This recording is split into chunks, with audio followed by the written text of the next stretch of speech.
देखिए, कल लक्ष्मण बता रहे थे कि आत्मनिर्भर भारत, वोकल फॉर लोकल को बढ़ावा देने की बातचीत प्रधानमंत्री जी कर सकते हैं। इंडिपेंडेंस डे के मौके पे मेक इन इंडिया को एक पुश देने की तैयारी हो रही है। तो ऐसे में एक ऐसी कंपनी हाईलाइट कर रहा हूं जिसके बारे में सुनकर आपको वैसे ही प्राउड फील होने वाला है। यह कंपनी है डायनामैटिक टेक्नोलॉजीज।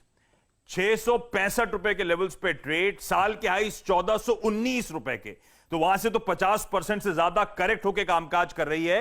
इनफैक्ट इस स्टॉक ने पहले 4000 तक के लेवल्स देखे हुए हैं, वहां से तगड़ा करेक्शन हुआ है। तो जैसे पिछले कुछ जैकपॉट्स में मैं हाईलाइट कर रहा था, मैसिव करेक्शन, कंसोलिडेशन का फेज, और अब चलने के लिए तैयार, हुबहू वैसे ही पैटर्न इस स्टॉक में आपको नजर आएगा। यह कंपनी जो है highly engineered mission critical products बनाती है एरोस्पेस, ऑटोमोटिव और हाइड्रोलिक इंडस्ट्रीज के लिए।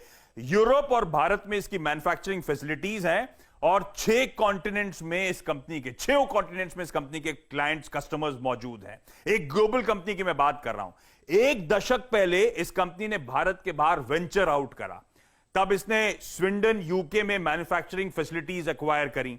उसके बाद इसने ब्रिस्टल यूके में इन्वेस्टमेंट्स करे। उसके बाद इसने श्वाजेनबर्ग जर्मनी में इन्वेस्टमेंट्स करे और फिर यूएसए में एक मार्केटिंग और सर्विस ऑफिस खड़ा करा। और गजब का काम है इस कंपनी का। फ्रेंच एयरक्राफ्ट मेकर एयरबस का नाम सुना होगा आपने। उनके साथ मिलकर A320 के लिए फ्लैप ट्रैक बीम्स बनाने की शुरुआत करी इस कंपनी ने, और अब तो सोल सप्लायर है ट्रैक बीम्स के लिए एयरबस 318, 319, 320, 321, और अब जो एयरबस 330 आ रही है उसके साथ भी, उसके लिए भी मिलकर काम कर रहे हैं। एयरबस की ग्लोबल टियर 1 सप्लायर है। ये वो A330 है, एयरबस जो प्लेन जिसकी मैं बात कर रहा हूं, ग्लोबल टियर 1 सप्लायर है ये company. American Boeing defence systems का नाम सुना होगा आपने, उनके लिए मैन्युफैक्चरिंग करती है। ग्लोबल सप्लायर है मेन पायलन और रैंप की CH-47 चिनूक।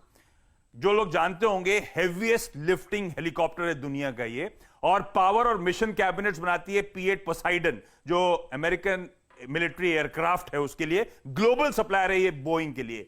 इनफैक्ट हाल में इसने 5 साल का एक्सटेंशन, ये वो चिनूक हेलीकॉप्टर है जो जाना जाता है दुनिया में सबसे ज्यादा वेट लिफ्टिंग के लिए, इसके लिए प्रोडक्ट्स काम करती है।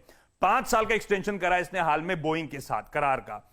अमेरिकन कंपनी एरोस्पेस की एक और नाम सुना होगा आपने, बेल 407 दुनिया का सबसे ज्यादा बिकने वाला हेलीकॉप्टर है। डायनामेटिक टेक्नोलॉजी सिंगल सोर्स सप्लायर है इसके मेजर एयरफ्रेम असेंबलीज का। वो बेल 407 भी आपकी स्क्रीन पर आएगा। ये तो रहे ग्लोबल प्लेयर्स। इंडिया के डिफेंस प्रोग्राम का भी एक मेजर पार्टनर है। सुखोई 30 MKI के पार्ट्स बनाती है। मेन फ्यूजलाज बनाती है तेजस लाइट कॉम्बैट एयरक्राफ्ट का, जिसके लिए अब प्रोडक्शन रैंप अप भी करा जा रहा है। इस कंपनी के पास दुनिया की फाइनेस्ट फाउंड्रीज, ऑटोमोबाइल फाउंड्रीज में से एक है। यह कंपनी कॉम्प्लेक्स कास्टिंग्स बनाती है BMW, Audi, Daimler, Porsche और मासेराती के लिए। डायनामिक हाइड्रोलिक्स नाम की जो एक और आर्म है इनका, वो high pressure hydraulic gear pumps बनाता है एग्रीकल्चरल ट्रैक्टर्स के लिए। तो महिंद्रा एंड महिंद्रा से लेकर दुनिया भर की ट्रैक्टर कंपनीज इसकी क्लाइंट लिस्ट में शुमार है। फाइनेंशियल्स क्विकली स्क्रीन पर आएंगे। लॉकडाउन के ईयर होने के बावजूद FY20 में 1300 करोड़ से ज्यादा की आय और मुनाफा 31 करोड़ से बढ़कर 55 करोड़ रुपए पे पहुंचा इस कंपनी का। इस एक साल के एवरेशन को छोड़ दीजिए, 10 साल की कंपाउंडेड प्रॉफिट ग्रोथ 24% की है इस कंपनी की। FY20 में पिछले साल EPS 61 रुपए का था, उस लिहाज से केवल 10 के PE मल्टीपल पे करेक्शन के बाद ये स्टॉक ट्रेड कर रहा है। मेक इन इंडिया का असली काम ये कंपनी कर रही है। कभी भी एयरबस के प्लेन पे आप चढ़ेंगे, जब बोइंग के प्लेन्स की बात होगी या बेल के हेलीकॉप्टर्स आप देखेंगे, आप प्राउडली कह सकते हैं इसमें मेक इन इंडिया का कंपोनेंट्स लगे हुए हैं। इसकी लास्ट ईयर की एनुअल रिपोर्ट इसकी टैगलाइन है, I was born to fly and nobody knew it till now। गजब की कंपनी है। रेड आप रखिएगा डायनामेटिक टेक्नोलॉजीज। दुनिया के